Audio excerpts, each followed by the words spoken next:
Continuem, seguim a la sintonia de Radio Clara, a Lliure Directe, a aquest espai que dediquem a les entrevistes, que dediquem a la vostra participació. I anem a començar ja amb el dilluns de tertúlia, presentant-vos a la gent que tenim ja per ací. Si tot funciona bé, ens escolta ja Rafa Rius, des de l'Ateneu Llibertari al Margen i Ràdio Malva. Bon dia, Rafa. Hola, bon dia a totes. Perfecte. Bon i sant dia. I sant. Ja estem en dies sants? Sí. De fet, això que estem fent no està clar, eh? Molt bé. Haurien suspendre tota activitat i dedicar-se a qüestions més elevades. A tu el que t'agrada la festa i això toca a partir de la setmana que ve. A mi i a tots. Teniu 4 dilluns de festa ahir que no sé com ho vaig arreglar en les nòmines. Excepte els de les cofradies, la resta estan de vacances. Molt bé. Tenim també per així a Raquel Ortiz, des de València Laica. Bon dia, Raquel. Hola, bon dia. Bon dia. I Álvaro González, company de CNT València. Bon dia, Álvaro. Bon dia, Manolo. Bon dia a totes. Bon dia a totes. Anem a començar el dilluns de tertúlia. Per cert, en Rafa i Álvaro, tant l'Ateneu Llibertari al Margen com CNT van estar presents este cap de setmana en la plaça del Carme, no? En la mostra del llibre anarquista. Sí, jo estic saludant els companys de la CNT, que tenia una parada enorme, un mogolló de llibres, i també nosaltres, una miqueta més xicoteta, però també estàvem allí presents. De fet, enguany ha sigut rècord en molts sentits, no? No sols quantitativament, que n'hi havia molta més gent de la que n'hi havia altres anys, sobretot després de la pandèmia s'havia notat l'any passat, però enguany ha hagut moltíssima gent i rècord també en activitats i en interès de les activitats que es feien a la plaça. Bueno, a la plaça els 2 dies, dissabte i diumenge passat, però després n'hi havia moltes altres seus en ateneus com el Marítim o el Cabanyal, en centres socials ocupats com el de l'Horta, en fi. Hi havia més seus que altres anys i en general molt més interès, molta més gent també, que és l'important, que passava per allí per la plaça del Carme. I ahir tinguem el seu detall surrealista, i és que en l'hora de màxima afluència era la processó de les Palmes, que sabem que en la plaça del Carme està l'església del mateix nom i els beatos havien fet una processó que passava per davant de les parades de llibres i era tota una imatge una miqueta surrealista, no? Hi ha dos companys que han estat fent un vídeo i serà realment digne de veure's, no? Molt bé. Álvaro. Sí, contra tot pronòstic no es va prendre foc cap carpa, no?, davant de la processó.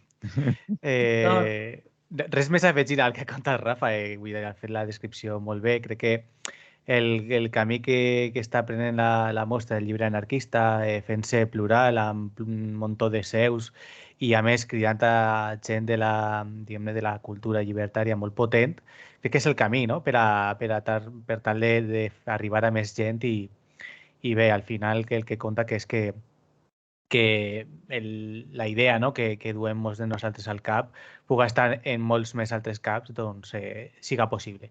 Res més, felicitar-la d'aquest any, que jo lamentablement no he pogut visitar per temes personals, però he estat informat de com ha anat anant la cosa i he rebut fotos i bé, encantat de com ha anat i de veure tanta gent en aquestes fotos.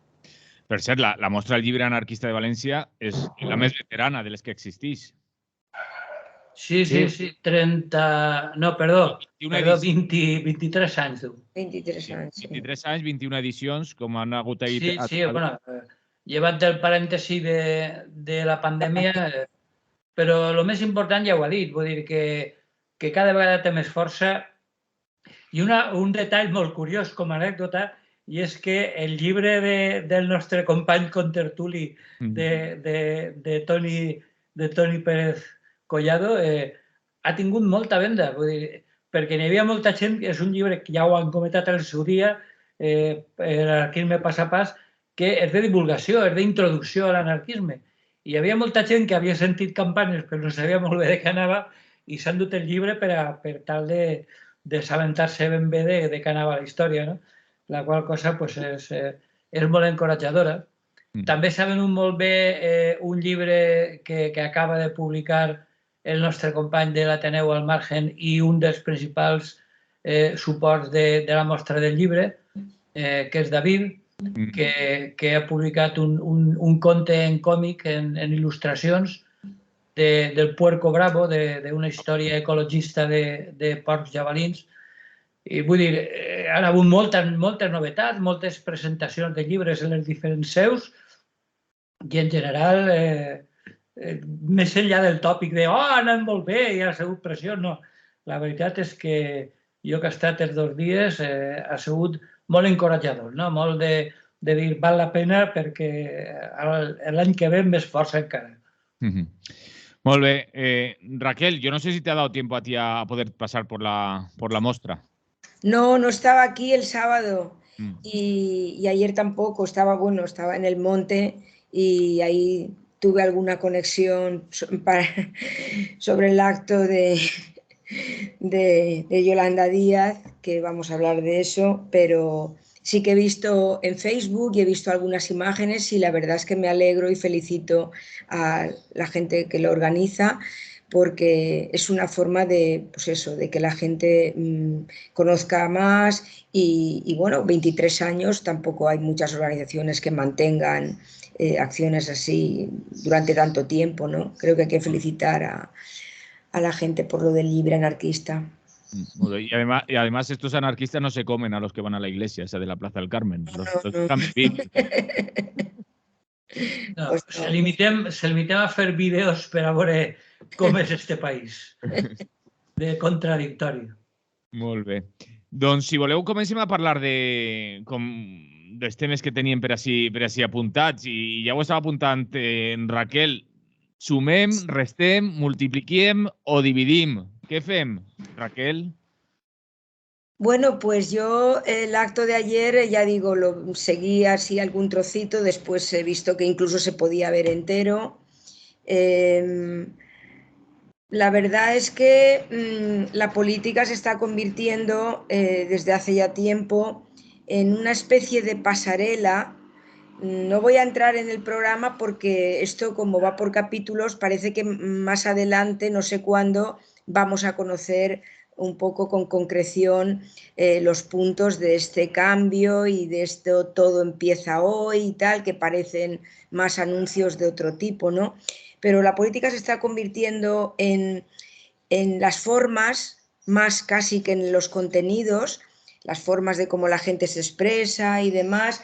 Yolanda Díaz, pues, es una persona muy educada, pero se puede ser contundente con educación y bueno, pero ya digo que la gente se deja más llevar por lo que allí veíamos, los aplausos continuados y aquellas frases de pues las mujeres no tenemos dueño y no tenemos el de, hoy empieza todo, a la alegría y todo esto pues es un tipo de hacer política que quizá también habría que discutir sobre este tipo de actos, ¿no?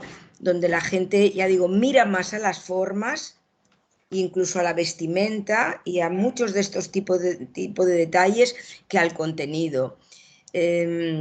Ahora acabo de enterarme porque yo, aunque os parezca algo raro, yo nunca he visto Sálvame, pero me acabo de enterar que una de las personas, es que es verdad, a mí ya me decían los alumnos, pero tú no ves esos programas nunca, y yo he dicho, pues nunca lo he visto, no sé ni en qué canal se hace, pero sé que existe porque la gente comenta mucho, pero ahora acabo hace un rato de ver, he leído artículos y tal sobre el acto de ayer, que una persona que estaba en primera fila era el presentador de Sálvame. He leído, ¿es así o me equivoco? No sé si estaba, pero puede ser. Porque sí, no, estaba Jesús Vázquez. He mirado y estaba allí en primera fila. Lo digo por todo el carácter que toman, ¿no? Bueno, realmente yo no sé si ayer, aparte de lo de la salud bucodental, porque eso lo ha puesto un amigo en Facebook, hizo alguna concreción más de su programa. Creo que no, pero quizá puntualizara algo. Como laicista, ya sabéis que nosotros no estamos precisamente contentos con lo que ha hecho Yolanda Díaz. Nunca la he oído hacer una crítica, como siempre, no se trata de la fe, ya lo sabéis, de la religión, sino a la jerarquía, a la conferencia episcopal y a quienes mandan ahí. Nunca, yo no he oído ninguna crítica. Sí que recuerdo que cuando se reunió con el Papa, quedó transformada, digo las palabras de ella, ¿no? Quedó transformada por su, en fin, su encuentro que tuvo con el Papa Francisco. Justamente el Papa Francisco ayer estaba malito y tal, pero ha vuelto a hacer una declaración en contra del aborto. No sé si de eso algún día Yolanda Díaz dirá algo, ¿no? Pero lo digo que como laicista, precisamente nosotros no podemos estar contentos ni con esa visita, ni con esa ausencia absoluta de crítica hacia la institución y la jerarquía. Entonces, el acto, la verdad es que yo, a ver, veo que es del tipo que os digo, un poco de pasarela, sin concreción y en unos términos que se dirige, digamos, a eso que ahora está también muy de moda, que ahora son los sentimientos. Los sentimientos, parece que es lo que tiene que mover la política y el actuar y el devenir de las cosas. Yo sigo pensando en la razón, muy importante, y en los contenidos. Entonces, este acto yo lo he visto un acto que era el que creo que Yolanda Díaz quería hacer, pues mucho hacia la galería. Ella desde luego tiene claro que ya lo veíamos hace tiempo, que ha formado su propio partido, coalición o lo que se llame allí y no sé si ahora en la segunda fase o en la tercera o en la cuarta o en la quinta iremos viendo puntos de concreción. Hubo frases de ella, vamos a ver, que no dejan mucha duda que la relación o la unión con Podemos creo que no se va a dar, porque además recuerdo que dijo a Errejón algo así como tu inteligencia política. Errejón también sabemos un poco qué tipo de planteamiento político tiene y bueno, yo me espero un poco, pero el acto, ya lo he dicho, ahora son más las formas que los contenidos, con lo cual, pues vamos en una línea, pues ya veis. Y como laicista, ¿qué voy a decir como laicista? Álvaro. Doncs jo vaig un poquet en aquesta línia que ha expressat a Raquel, no? Per una banda tenim la política espectacle, que podríem dir, i d'altra la política de continguts, no? I sempre parlant de política institucional. I crec que, de moment, jo almenys així ho interprete, el que és l'acte de Magariños, de Yolanda, és un acte d'espectacle per a demostrar força davant del que és el seu rival dintre de l'esquerra institucional, que és Podem, no? És com s'ha plantejat la batalla i crec que és així. Jo ho lleig de la següent manera, no? I vaig a fer un poquet de números i així igual podem entendre alguna cosa, o això és la meva intenció, no? Si mirem a nivell parlamentari, a nivell del Congrés dels Diputats, a nivell estatal, tenim d'una banda que Podemos, com a partit, té 26 escons, no? I la resta tens 7 d'En Comú Podem i 2 d'En Comú, que és el partit de Yolanda, no? Al cap i a la fi, la secció gallega d'Unides Podem, no? I després tenim també a Más País i a Compromís, que tenen un cadascú. La resta d'Esquerra, i l'Esquerra Unida, que està dins de la coalició, no? Que anava en Podemos, no sabem ben bé quins escons tindria, perquè no s'ha presentat de coalició, però si anem a 2015, no? En tenia 2. El que sí que té Esquerra Unida és un muntó de poder municipal i també una bona secció de quadros polítics que jo m'imagine que la intenció de sumar és aprofitar-los, no? I per això s'han aproximat a ells. Bé, aleshores tenim una batalla desigual a nivell de representativitat política institucional, no? Sí és cert que si anem a un nivell més baix, a un nivell regional, la cosa canvia un poquet perquè més país és més Madrid, bàsicament, i aleshores en Madrid sí que té una representativitat territorial potent, igual que Compromís hacia el País Valencià, no? Però llevat d'aquestes dues representativitats regionals, per exemple, la Junta Aragonesista, que també està en el Pacte del Túria, té molt poca representativitat, només la té a nivell municipal, té alguns municipis en els quals continua tenint l'alcaldia, però ja està, no? Per tant, a nivell institucional, torno a dir que és desigual. El soci gran seria Podemos, no? Però què passa? Que sumar té una altra cosa.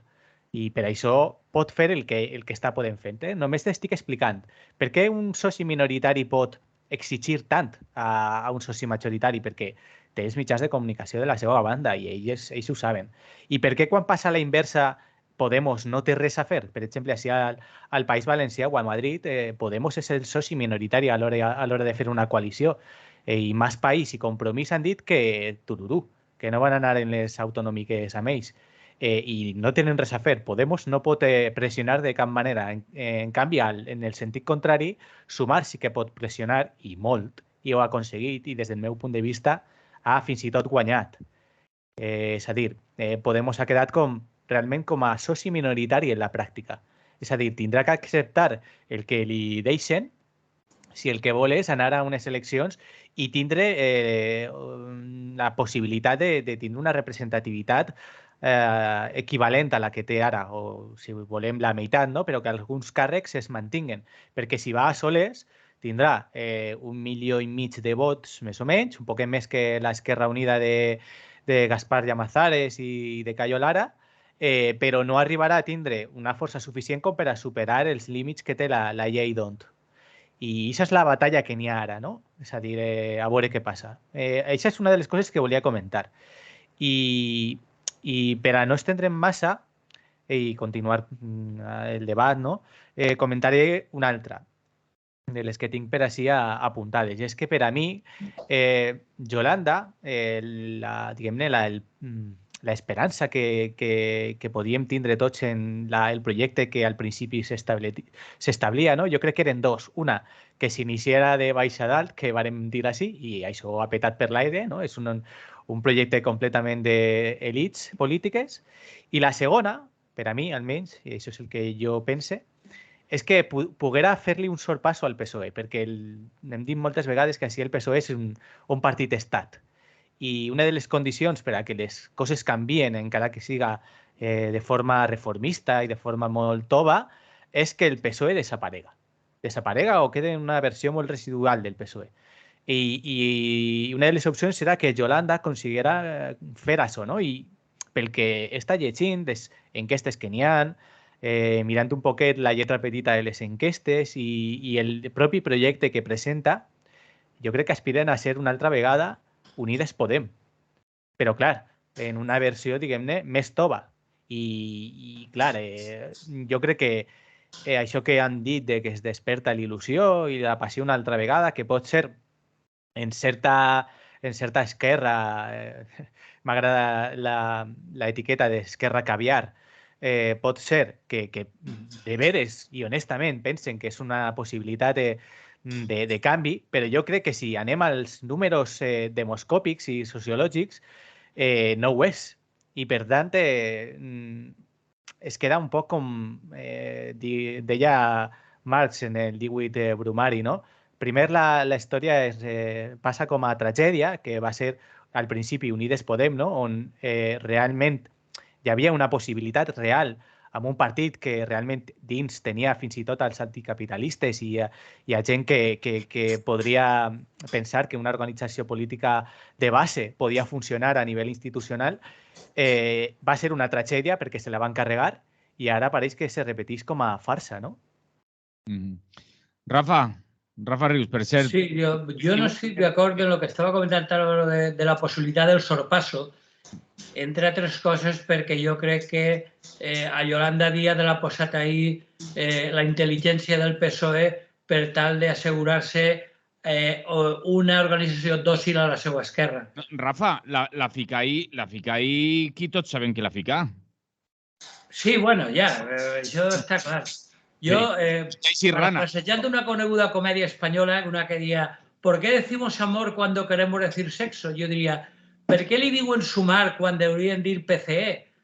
Perquè realment és el Partit Comunista d'Espanya, al qual, per cert, cosa que no s'aireja massa, pertany Yolanda Díaz, i tots coneguem una miqueta, si estudiem la història recent, qui ha sigut el Partit Comunista d'Espanya, doncs ha sigut el que ha dissenyat una nova estratègia lampedusiana, de canviar alguna cosa, vist que les seues segles de sempre ja no venen res.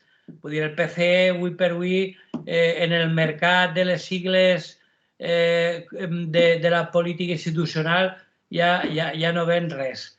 Entonces, pues, per acabar, com sempre, en l'eterna divisió en les autonomenades esquerres, no, vosaltres, perquè per cert m'ha fet molta gràcia el lema de Yolanda Díaz en este últim acte, que era por el cambio. I dic, oi, això me sona. Jo crec que és la primera vegada que ho sent, però no sé per què. Jo ja a Felipe González ja li ho sentia dir, i al Guerra, no? Lo del cambio, i tots canvien. Inclús Vox segur que li pregunten, diu, no, vosaltres sabeu canviar. Clar que volen canviar. El problema és en quin sentit volen el canvi, no? Però canviar volen tots. Bé, entonces jo el que crec és que acabarà, com dic, en les eternes divisions en les autonomenades esquerres, no? Per dir alguna cosa. Podemos, que sabem que més que calcular l'actual composició en les diferents institucions en quant a escons, sabem que està en hores baixes a les enquestes, vull dir, ho té fatal. Perquè, a més, és que té una doble possibilitat en trampa, no? Vull dir, perquè si signa el pacte amb Sumar, acabarà per ser absorbida per la potència del lideratge de Yolanda Díaz, recolzada, com dic, des del meu punt de vista, per el think tank el tanc de pensament de les intel·ligències del PSOE, que han elegit ja, ho veurem en l'últim debat, per dir alguna cosa, de la moció de censura, com Yolanda Díaz estava per templar gaites i quedar bé en tots i tal i qual, i per tant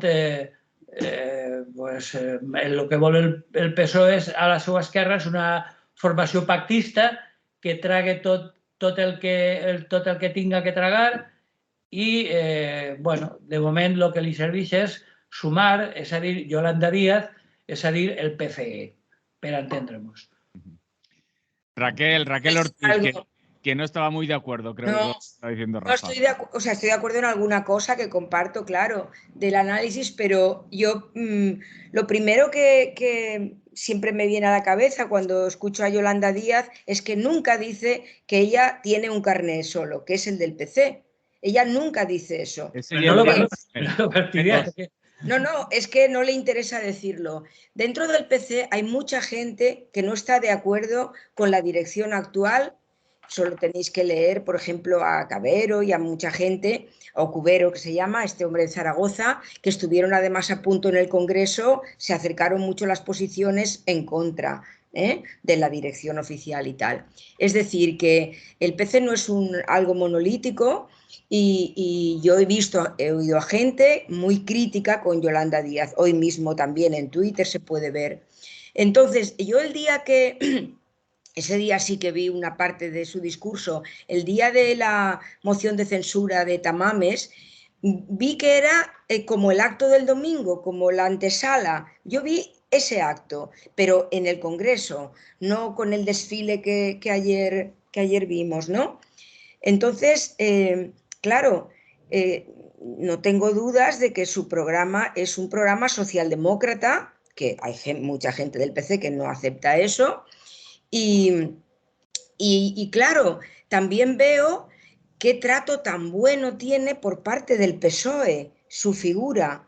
Es que yo veo incluso que esto le conviene al PSOE, claro que le conviene una izquierda tipo Yolanda, tipo Errejón, que son pactistas, que vamos a ver si mejoramos un poquito la vida de la gente, pero claro, ¿qué ocurre?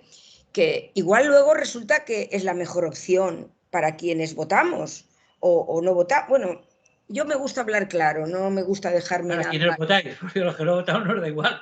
No, ya lo sé, que aquí vosotros no votáis y yo hasta ahora siempre he votado. Digo hasta ahora porque en la vida, y sobre todo una libre pensadora, todo puede algún día cambiar. Lo digo con toda sinceridad.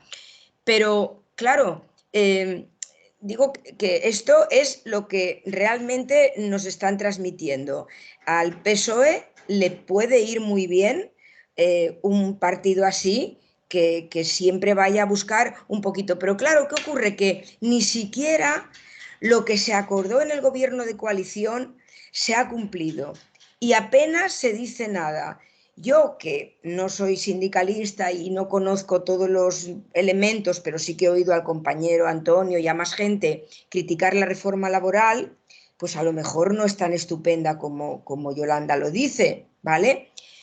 Quiero decir que si va a ser una izquierda tan light que dicen una serie de puntos y luego ni siquiera se cumplen y se aparcan, pues claro, pero no estoy de acuerdo con Rafa cuando habla del PC de esa manera, que creo que no es así.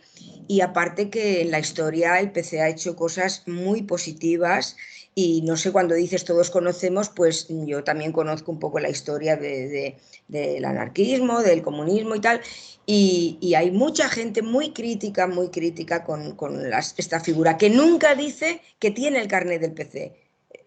Pensad a ver en qué momento lo ha dicho. Nunca lo dice. Ya, pero perdona, un Ella, pequeño inciso, ella, sabrá, Raquel. ella sabrá por qué no lo dice, pero yo Claro, es que es lo que yo te claro, decía. ¿Por qué no dice que no todos los días, pero de cuando en cuando, sí. que es del PC? ¿Por qué no lo dice? Y ahí en Galicia apoyo ninguno, o sea que ello se desmontó y bueno, también hay que eso. Entonces ella, claro, se ha ido labrando una figura, ya digo, y unas formas y tal, muy correctas y eso, y eso es lo que venden. Ahora, ya digo, de momento sin concreción. Y algunas cosas que dices, bueno, no sé, la verdad es que yo cuando escuché ayer aún fue peor de lo que me temía y ya digo, personalmente pues ya es libre de hacer lo que sea, pero el PSOE la trata muy bien, eso también se ve. Álvaro, per cert, és dient per així, diu, Esquerra Caviar no, millor Esquerra Patològica, és el que dient per Telegram. La Però és voz que cambiar, lo de caviar és molt certer perquè tots sabem a què ens sí, estem referint a gent la voz de... cambiar, que en Francia Claro, se acuñó ese término, claro, sí. a gent que Está té todo un cert escrito, nivell adquisitiu, que pensa que és d'esquerres, però bueno, a l'hora de la veritat... es cambiar. Tengo 10 pisos, no subáis no topéis el alquiler, por favor. És això, no? Jo el que estava dient, jo no estic d'acord en que Yolanda poguera fer un sorpasso ara mateix. Dic al principi sí podia sonar, no? Però ara tinc clar el mateix que estava dient Rafa, no? Crec que si no ha estat escollida per la intel·ligència va amb el beneplàcit, no? És a dir, sí, no li van a impedir que vagi cap avant. I una de les raons que sabem que això és així és precisament perquè ningú dels mitjans de comunicacions afins al PSOE li està traient el tema de que és del PC. Ja ho faran, perquè jo crec que no tornaran a permetre que passe una cosa com va passar en l'any 2015, no? Que li van obrir la porta a certa gent, no? Per tal de reconfigurar un poc el sistema de partits i se li va anar de les mans i després van tindre que fer el que varen fer per tal de controlar diguem, l'expressió institucional d'Unitats Podem. I ara la qüestió és més o menys similar. En el moment que arribi la qüestió diran este és el teu sostre electoral i d'ací no vas a passar i faran el que tinguen que fer. Però això és molt, no sé si és molt naïf la intenció que tenen des de Sumar, no? des dels diferents projectes d'esquerra institucional que s'han clavat allí, però crec que és o molt innocent o que van a sabent el que va passar. I aleshores és molt poc honest des de la seva banda, no? Jo tinc que ser apuntat que algunes coses sobre si podria ser interessant o no aquest projecte per a la classe treballadora, no? Jo me'n recorde que van parlar d'això mateix i vaig dir lo del sorpasso i en contra d'ella lo de la reforma laboral, no? Que crec que ha sigut rufià en el que se ho ha recordat, com estava dient Raquel, no? Li ha recordat, t'has fet una reforma laboral, però lo dels salaris en diferit no els han incorporat, no? Els salaris deguts de tramitació, perdó, que no m'hi la paraula, de tramitació, no els has incorporat, no has recuperat els dies d'indemnització per any treballat i no has recuperat una cosa molt important i és que la suposició de que tot acomiadament és improcedent i és l'empresari que ha demostrat que no és improcedent. I això ho canvia tot i aquestes tres coses no les va recuperar. És cert que la reforma laboral incorporava algunes coses positives, però ja, per exemple, des de CNT València, fent una enquesta, hem vist que els contractes de fijo discontinuo s'estan utilitzant com a una mena de temporals. I bueno, pues ja veiem que la pràctica no és tan positiva, no? Algunes de les coses que podrien semblar positives en un principi, no? I per tant, pues, se m'ha acudit una comparació un poc tonta, però bé, tenim a la ciutat de València una targeta que es diu Sumar també, que suma títols, no? Suma el títol del tramvia i del metro, suma el títol del bonobús, suma el títol també del Rodalies. Molt bé, és molt còmode, a més, ara té una davallada del 50%, és també més econòmic. Però, clar, hi ha línies d'autobús que passen cada 30 minuts, com la línia 30 que va a l'Hospital Clínic des del Cabanyal.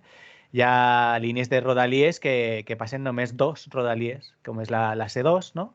I altres, pues, bueno, sabem les cancel·lacions que n'hi ha, no? La gent que no són Rodalies, però bueno, que la gent que va a Xàtiva o a Alcoi, que cada volta, cada 2x3 veuen suspès els seus trens, bé, pues al final la gent acaba agafant el cotxe.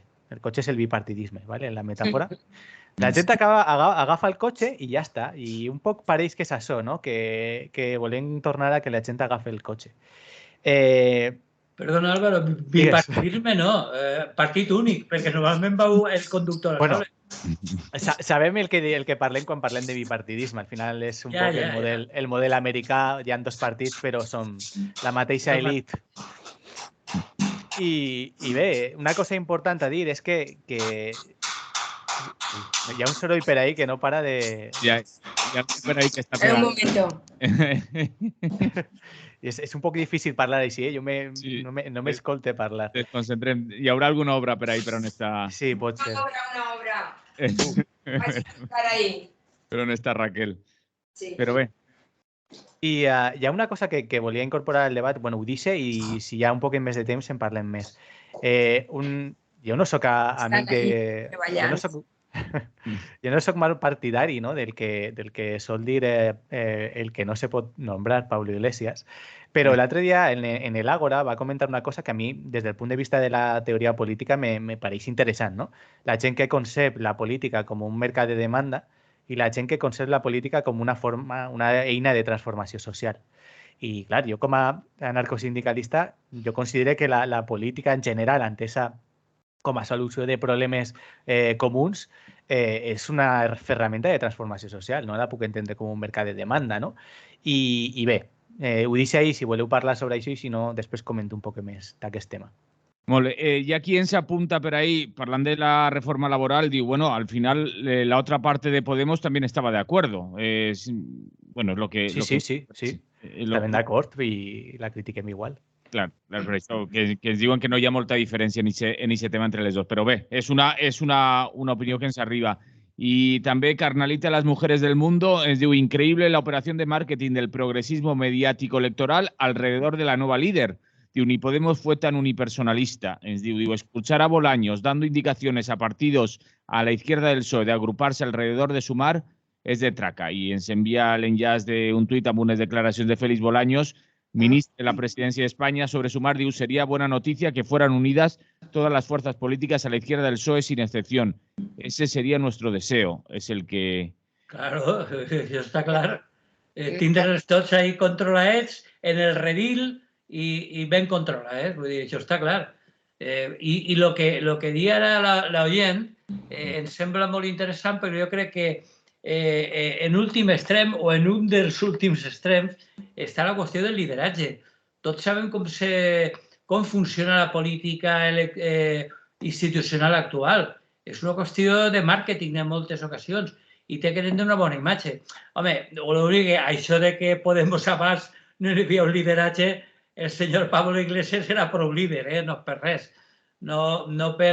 Evidentment, jo crec que n'hi havia més lideratge en el senyor Iglesias que en Ione Belarra, per exemple. Entonces, està clar que, malgrat que en l'actualitat i des del punt de vista parlamentari... Ha canviat el lideratge, encara que estigui Ione Belarra ahí? Bueno, jo crec que en el teatre grec els actors anaven sempre al darrere d'una màscara. Entonces jo crec que possiblement Ione Belarra és la màscara de Pablo Iglesias, no? És la meva interpretació. Pablo Iglesias continua sent el líder en la sombra, no? Però malgrat tot això, jo crec que és una qüestió de líders, en cert sentit, i que, per tant, jo crec que el que té al seu favor Yolanda Díaz és que des del punt de vista de tiró electoral o com a líder, jo crec que té molta més força que, per exemple, Ione Belarra, per posar l'exemple de qui està al cap. Perquè el problema de Pablo Iglesias en l'ombra és que tindrà molta influència des del punt de vista intel·lectual i inclús organitzatiu i estratègic. Però des del punt de vista mediàtic, el que no és en la caixeta no existeix.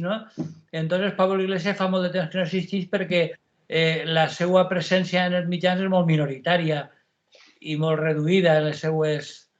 En els mitjans habituals, sí. En els mitjans que estem parlant... Home, estàvem parlant de, per exemple, crec que ha sigut Raquel la que ho ha comentat, que el de Salvemos...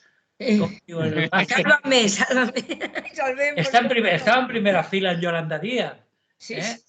A veure si Ione Belarra convoca un acte massiu, a veure qui està en primera fila de la gent que ven producte, perquè estem parlant d'un mercat capitalista dels mitjans, no estem parlant de... Però jo em referia que la presència de Pablo Iglesias i, diguem-ne, els mitjans convencionals igual no és tan massiva, però en xarxes és constant. En xarxes socials és constant la presència de Pablo Iglesias. Sí, però en xarxes... Obris Twitter i sense voler te'l trobes. Encara que no vulguis, vamos.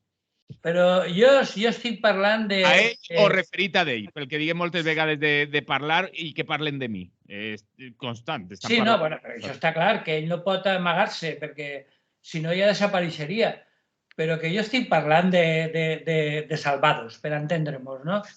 Vull dir, no, perdó, de salvados no. Sálvame, Rafa.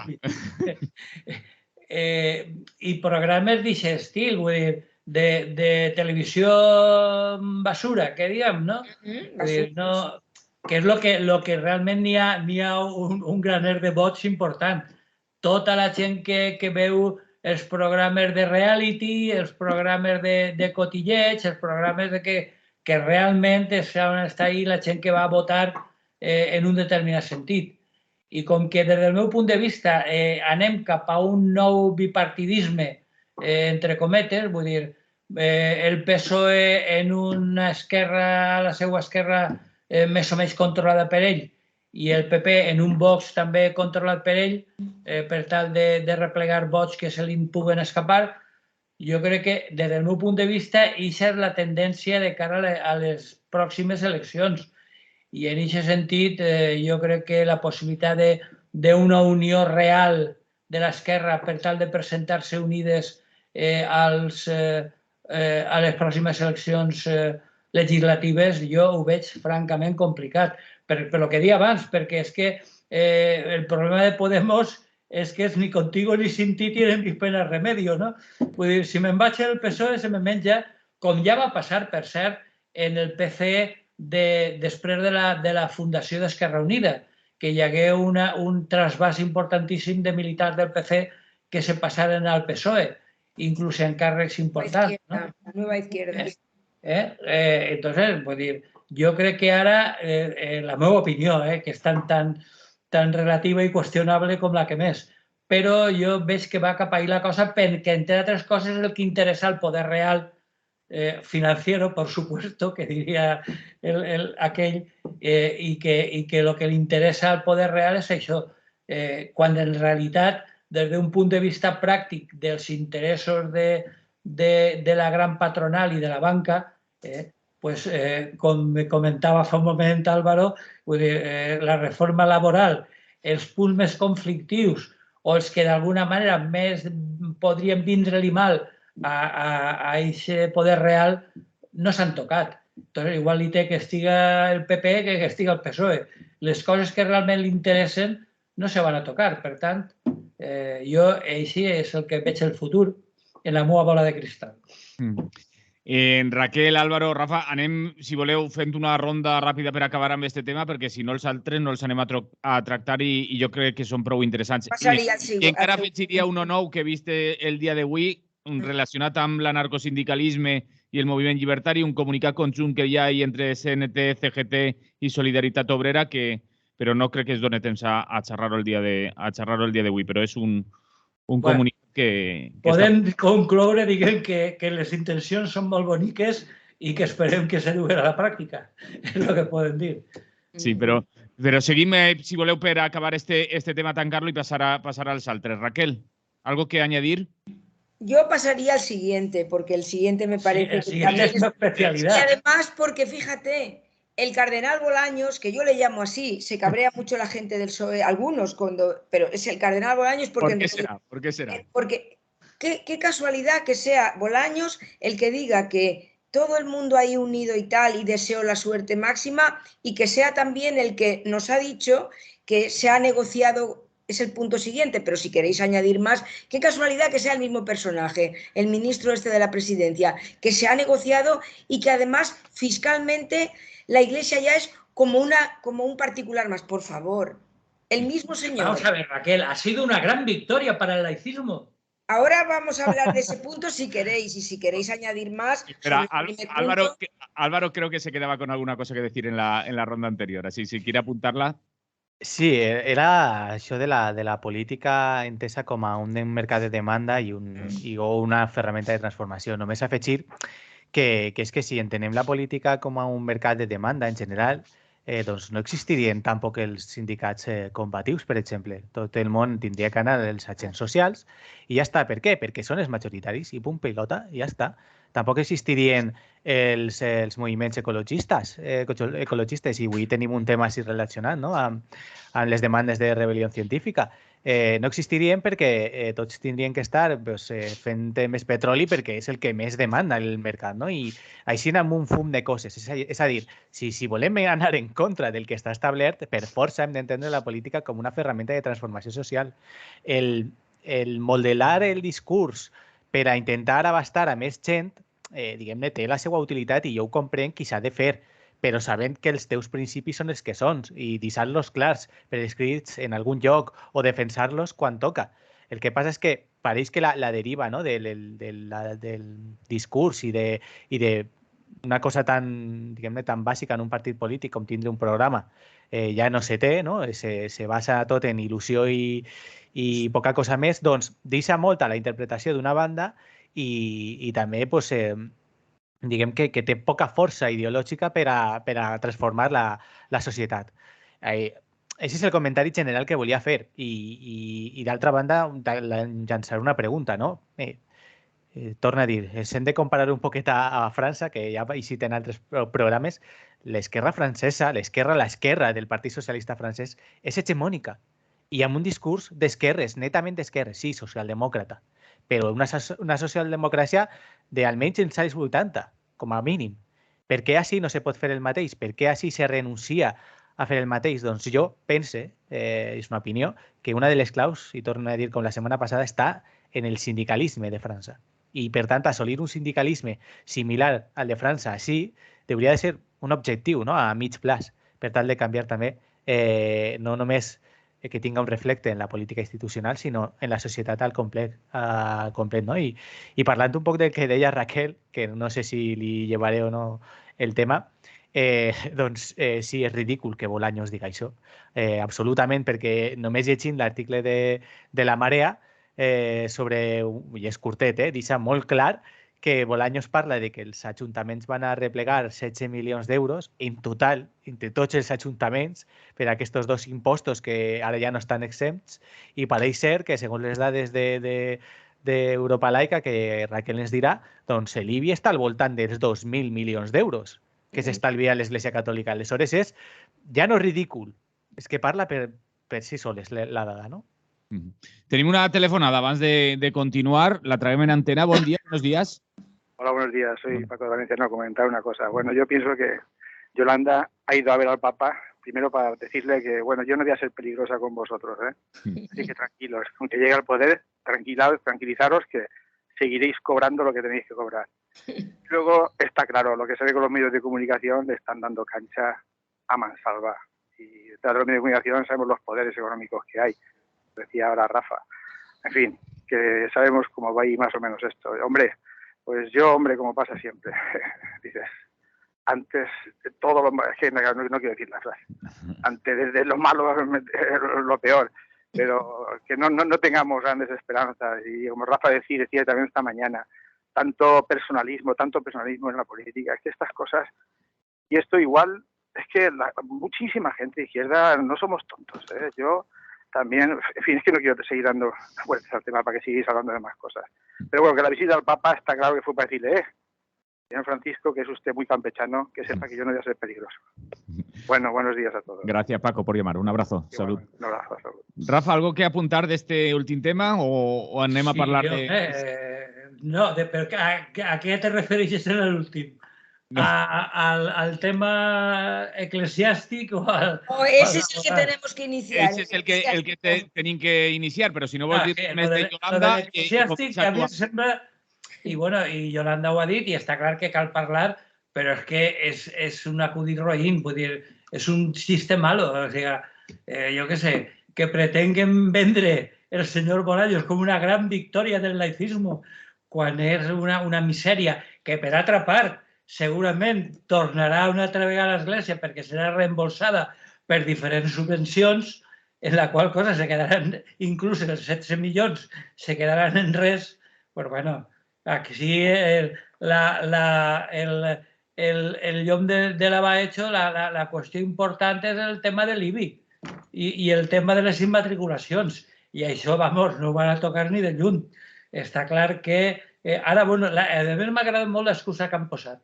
Diu, clar, és que l'IBI no és sols per a l'Església Catòlica, és que les altres esglésies també estan exentes de l'IBI si és per a qüestions religioses.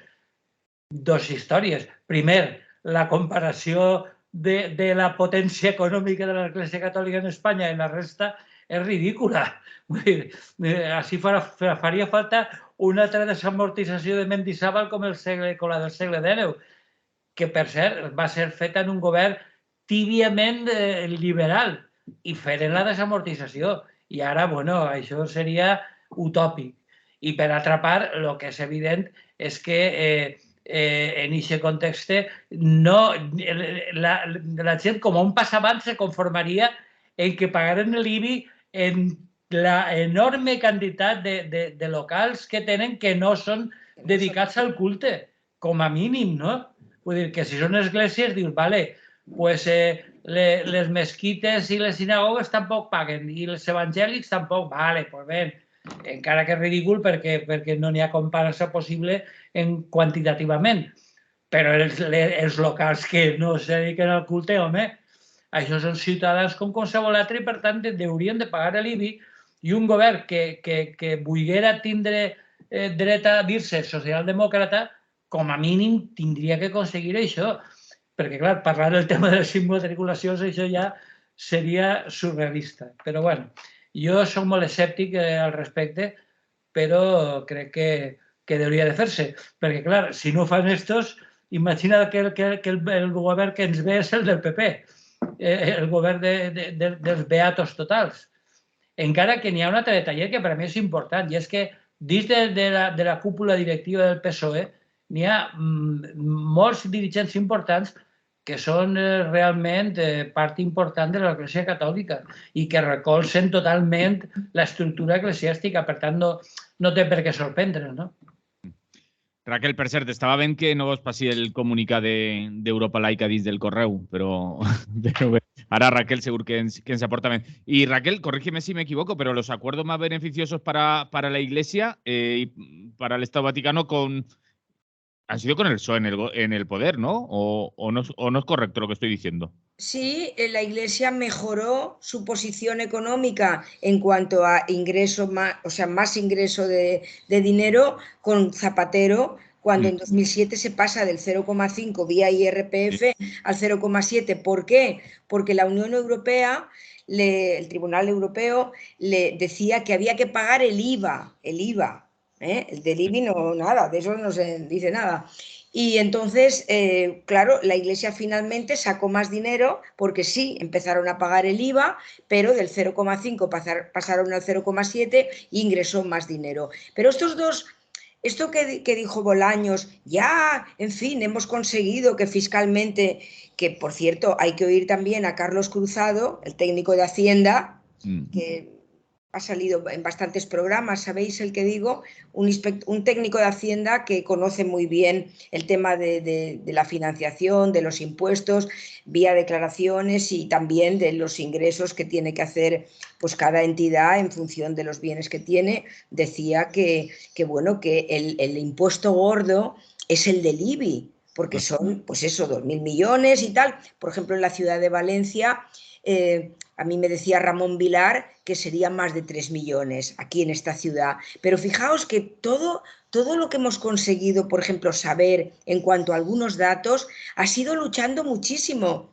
¿Por qué no hay transparencia para que nos digan todo lo que ingresan? Eso nos ha costado de verdad muchísimo trabajo, muchísimo, tanto en Sevilla, en los sitios donde se ha podido obtener este dato. Y en cambio ahora, a mí me hace gracia cuando dijeron el otro día que con estos dos impuestos que van a pagar, que uno es el ICIO, es por construcciones, por obras que se hagan, y el otro es un impuesto especial para no sé cómo lo dicen, impuesto especial para algún tipo de contribuciones especiales. Contribuciones especiales. Eso yo he intentado saber qué son. Bueno, pues es un impuesto local que en algún sitio, pero que eso, fijaos, 16 millones al lado de 2.000 o al lado de todo lo que ellos que reciben del Estado, que son en torno a 12.000 millones, cifra que ya se ha aceptado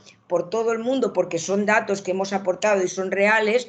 No es ni calderilla. De hecho, el otro día, cuando en la cadena SER empezó el programa de Javier del Pino, que yo dije, a ver cómo tratan esto, porque digo, igual lo ponen también que ha sido una cosa estupenda. Claro, pues entrevistaron a Juan González Bedoya, que es un experto en estos temas, y dijo, bueno, si es que eso es ridículo. Y eso también es porque la Unión Europea, sabéis que hace unos años, creo que fue en el 2018, creo que fue en Getafe, ahí hubo una denuncia por parte del ayuntamiento porque un colegio concertado, bueno, pues habían hecho allí unas obras y entonces se exigía que se pagara. No creamos que la Unión Europea hace tanta cosa, porque al final deja también que sean los estados quienes tomen la decisión, pero sí que según si se recibe una ayuda por parte del Estado o no, bueno, quedó que sí, que se tenía que pagar, que la Iglesia tenía que pagar por las construcciones, ¿no?, que hicieran. Pero no han pagado aún nada. Es decir, si tenían que pagarlo, no lo han pagado. ¿Es que lo van a hacer ahora? ¿Va a ser retroactivo? De eso no se dice nada ni se va a hacer. Bueno, pues ese es el impuesto y el otro de las contribuciones especiales. Pero ya digo, 16 millones, qué rápido han calculado esto. Y en cambio, cuando vas a recoger datos, tanto de las inmatriculaciones como de qué ingresarían los ayuntamientos por el IBI, no te los dan. Tienes que mover muchísimo y de algún sitio lo consigues. Si el ayuntamiento quiere, si el concejal de Hacienda o la concejala te lo da, pero es muy difícil. Entonces, claro, nosotros pensamos si en esto que llama Bolaños acuerdo, que no es ningún acuerdo porque eso lo tienen que pagar por esa vía europea, han podido pactar desde lo de las inmatriculaciones, que siga habiendo silencio y que no prospere nada, hasta cualquier cosa. Es decir, con esto ya quedáis aquí muy bien y ya no hay que volver a hablar de que la Iglesia, que es la segunda inmobiliaria del Estado español, detrás del Estado, y con todo lo que saca vía IRPF, que por cierto, ahora dentro de ya de nada, empieza lo de las declaraciones, o ¿qué día empieza? Dentro de unos días, ¿no? Empieza ya el programa de... Bueno, pues ya sabéis que ahí el año pasado fueron 323 millones por su casilla, y por la otra casilla, que es también de ellos ya en el 50%, total, sumando 320 y algo, con la mitad de la otra, que son 400 y pico, más de 500 millones de euros, que se dice pronto, ingresan por esa vía. ¿Vale? Eso sí que fue una cosa, lo de la casilla del IRPF, si no me equivoco, de la época de Felipe González, poner esa casillita. ¿Vale? No, perdona Raquel, fue del año 79, que es los acuerdos entre el Estado español y el Vaticano. Pero lo de la casilla... entre otras cosas, incluía lo de la casilla de la declaración de la renta. Año 79. 79 fue antes de Felipe, no, pero yo pensaba que cuando se materializó, igual me equivoco, no pasa nada. Bueno, esa casilla no tendría que existir, ni la de los fines sociales, ni la de la Iglesia, ninguna casilla, todo para la hucha común. Nosotros siempre lo hemos criticado, pero es que recuerdo que en ese punto estaba de acuerdo Unidas Podemos, estaban muy de acuerdo y lo tenían escrito. También en los congresos del PSOE estaba escrito derogar los acuerdos con la Santa Sede, ¿no? Pero, en fin, que todos son privilegios y que ahora este cardenal Bolaños, que trabaja más para la conferencia episcopal que para su partido, para el gobierno, y nos toma la ciudadanía, pues ya veis por lo que nos toma, ya parece que se equipara y que fiscalmente, cuando ya digo, el técnico de Hacienda decía, lo gordo es el IBI y otros impuestos, porque no pagan impuestos, claro, porque luego están todas esas recaudaciones que hacen con la forma de donativo, que ahí no hay ningún control tampoco.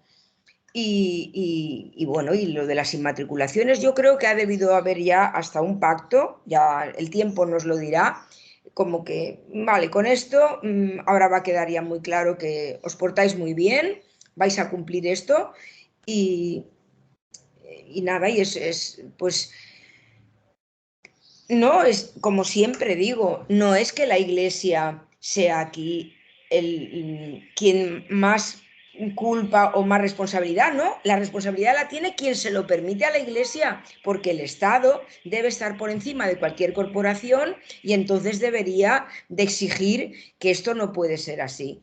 Pero ese Estado y esos partidos que están ahí, de ese tema, pues no se comenta y dejan hacer. Y bueno, y si hablamos ahora de la Semana Santa, de la impunidad que tienen en las calles y de todos los servicios de los ayuntamientos que se ponen a las procesiones y a todo pagado con dinero público, pues este poder es que es tremendo.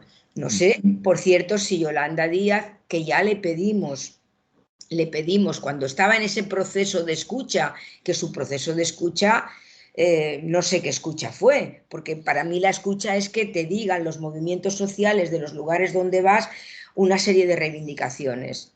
Ese proceso de escucha era pues un poco una presentación, estoy aquí, queredme a mí y fiaos de mí, aunque yo no diga qué voy a hacer.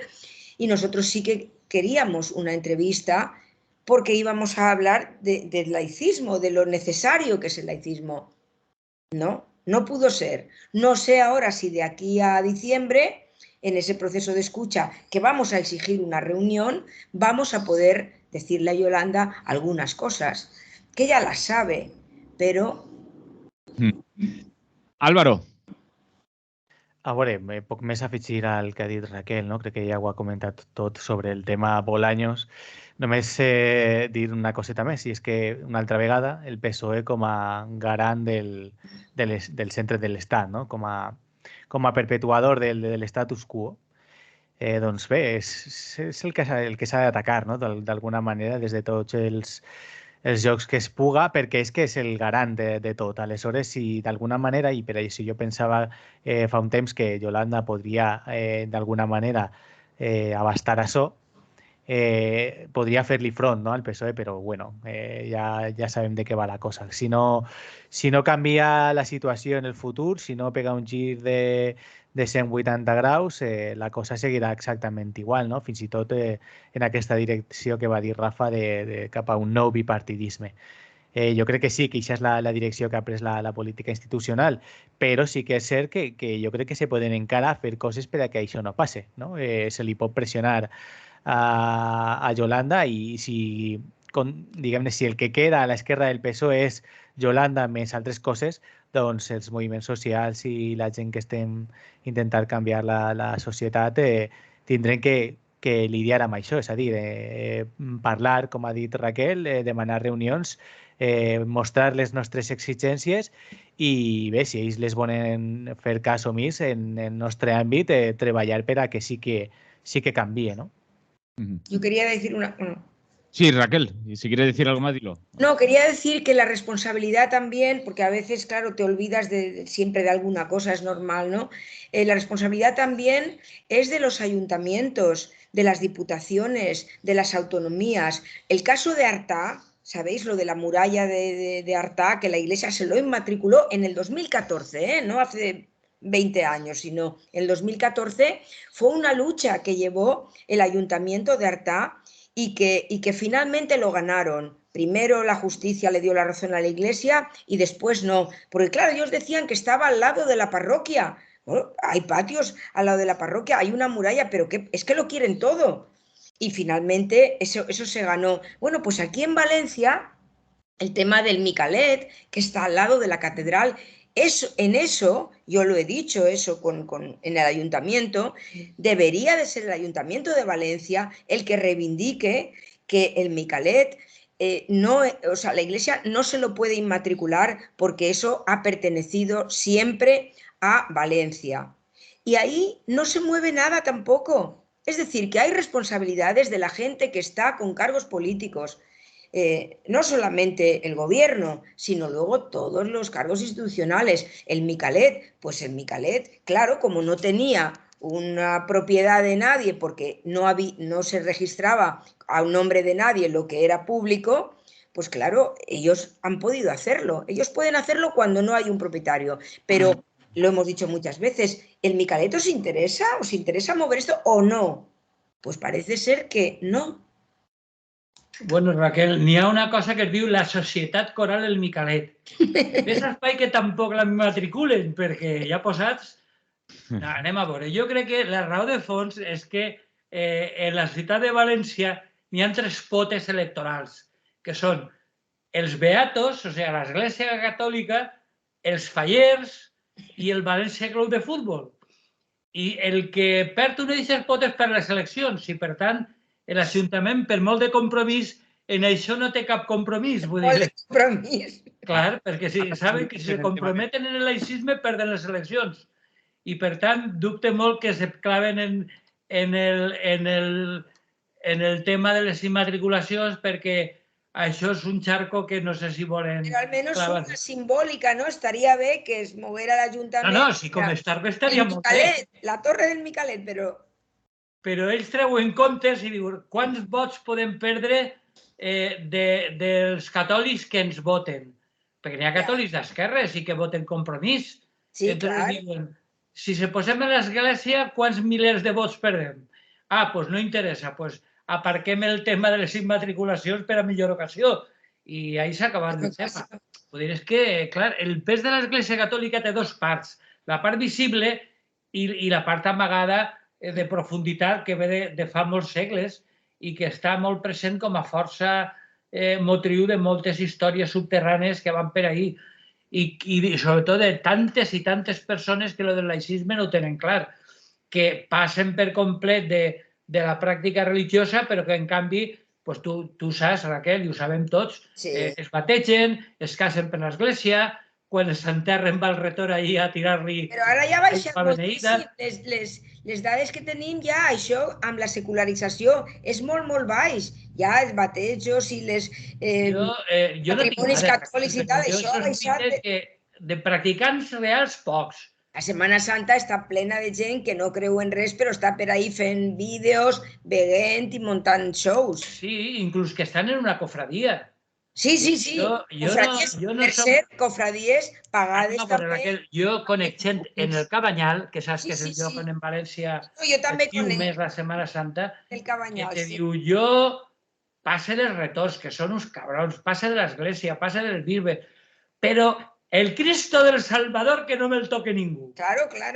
Vull dir, i jo tinc anècdotes que m'han contat abuelos que durant la Guerra Civil, en Altura, saps que n'hi ha una verge molt famosa, que era la de la Cova Santa, que quan arribava la columna de ferro a Altura, la secció local de la CNT se posava a la porta de la cova per dir-li a la gent que anava per allí a veure què passava, a dir-li, no, aneu a Tres Pobles el que vulgueu, però la Cova Santa, la verge, que no mos la toque ningú. Això és la secció local de la CNT. Ja.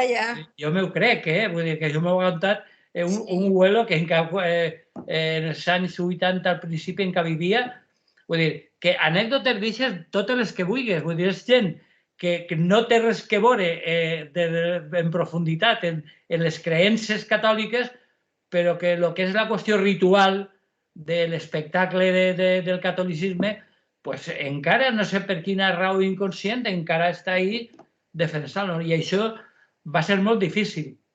Jo crec que la llavor d'Europa laica no sols és necessària, sinó importantíssima. Però jo soc prou escèptic a curt plaç. Vull dir, a mig termini potser sí que n'hi ha possibilitats, però a curt termini ho veig molt complicat per això que t'he dit, perquè el pes de la tradició, la maleïda tradició, que és molt fotuda de canviar. Però explicant les coses, Rafa, si el alcalde de Valencia dijera, bueno, la Iglesia sigue utilizando los lugares de culto, si eso nadie lo va a discutir, pero la propiedad no se la puede ellos arrogar, es decir, que siguen utilizando sus lugares de culto, sus iglesias, sus capillas, su tal, pero la propiedad no, y el Micalet és del poble valencià, de la ciutat de València. Y eso se te que declarar nul esa inmatriculación. Es que es así de fácil, o la catedral misma. Pero es que como no se da ningún pasito, pues claro, entonces ellos dicen, ves qué fuertes somos, hacemos lo que queremos. Abans que se'ns escape, Álvaro, vaig a plantejar-vos els temes que se'ns queden per així. No sé si vol dir alguna més d'este punt. Jo volia contar una altra anècdota d'este cap de setmana mateixa. Planteja temes, Manolo, i així. Planteges temes, sí, perquè si no, Álvaro sabem que se té que anar abans i queda per així. Es tenia apuntat per així que la policia para un repartiment de menjar a famílies vulnerables per la queixa d'un veí, que Rebel·lió Científica torna a tenyir de vermell les escales del Congrés dels Diputats. També havia ficat jo per així que podíem parlar, si es donava temps, de Julian Assange, que el tenim ahir oblidat. Sí. I vos he dit que ha aparegut un comunicat també de la Confederació Nacional del Treball, de la Confederació General del Treball i de la Confederació Sindical Solidaritat Obrera, que el títol és A la clase trabajadora por la movilización y la confluencia, que parla de centrar-se en el que unís més que en el que separa aquestes organitzacions de l'anarcosindicalisme. Però queda molt poc de temps, així que, Álvaro, abans que t'escapes i després deixem a Rafa que plantegi també l'anècdota. A veure, molt telegràficament, perquè me n'he d'anar. Crec que hem d'escoltar el que ha dit Rafa sobre conèixer la sociologia d'una ciutat, en aquest cas la ciutat de València, per entendre per què no passen certes coses. El que passa és que estic molt d'acord amb el que diu Raquel, encara que siga simbòlica la del Micalet, perquè jo crec que podria plantejar una bona batalla ideològica i amb possibilitats de guanyar-se, perquè és el Micalet, no és la catedral.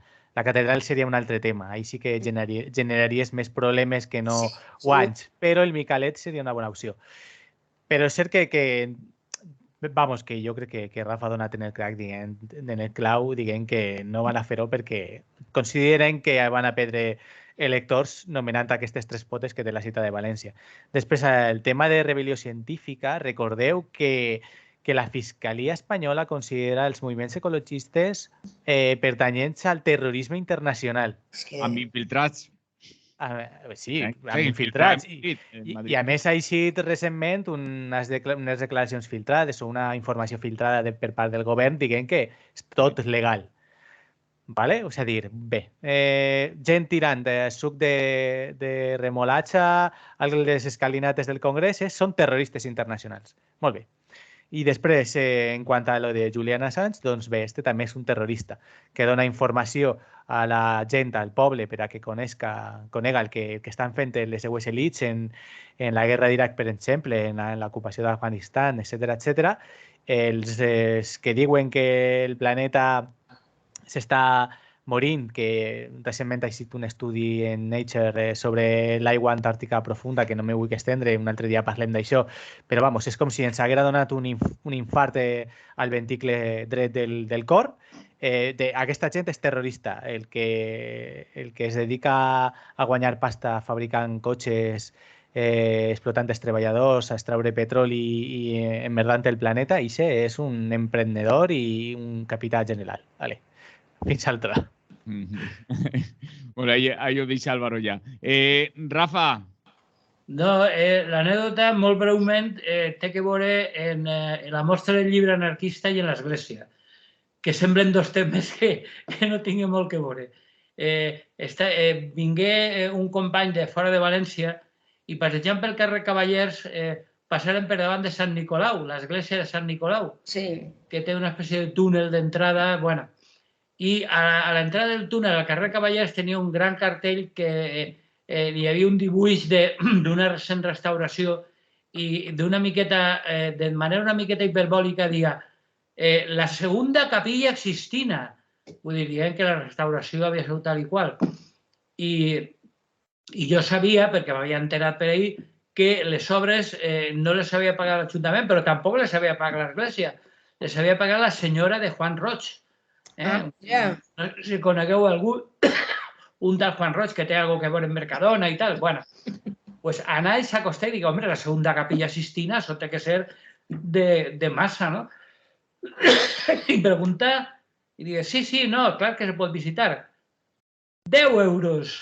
Si vols veure la segunda capilla Sixtina, 10 euros. 10 euros, collons, tu. I això, evidentment, no paga impostos, vull dir, això és ja limosna per a la Iglesia. I això ni està sotmès a fiscalitat ni res de res. Vull dir, em sembla una anècdota prou reveladora, no?, de per on va l'Església. Claro, hi haurà que veure com queda aquesta donació, perquè jo crec que si ho fiques a la declaració algo t'afavorís també, no? La donació. Sí, bueno, pots marcar la casella.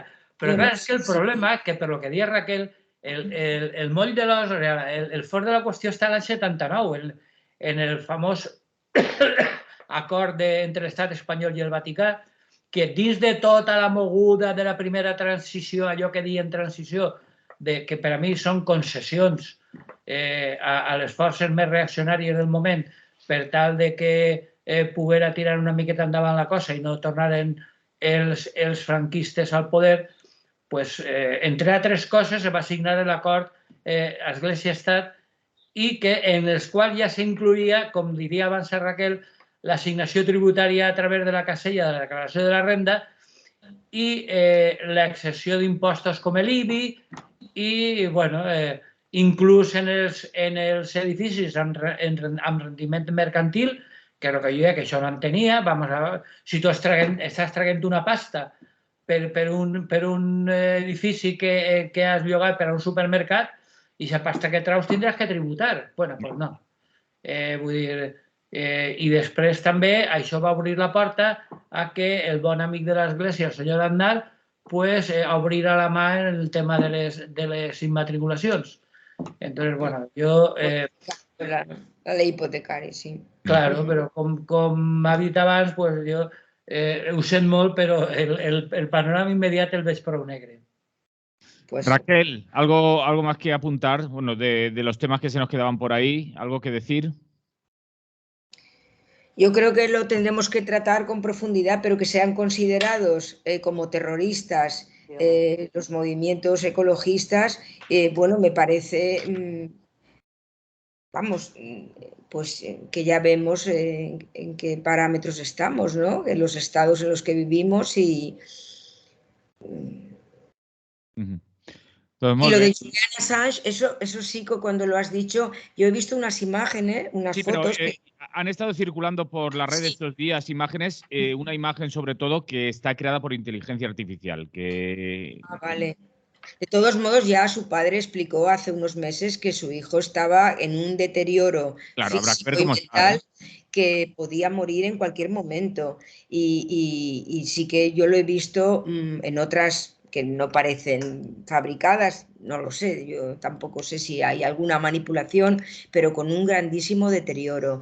Y aparte que lo que se está haciendo con esta persona es absolutamente inhumano. Por cierto, del Quan de temps va ja primer tancat a 12 o, l'ambaixada? 12 o 15 años, una barbaridad. Yo diría, no lo sé, lo tengo que mirar. Y de Pablo González, que tampoco se dice nada.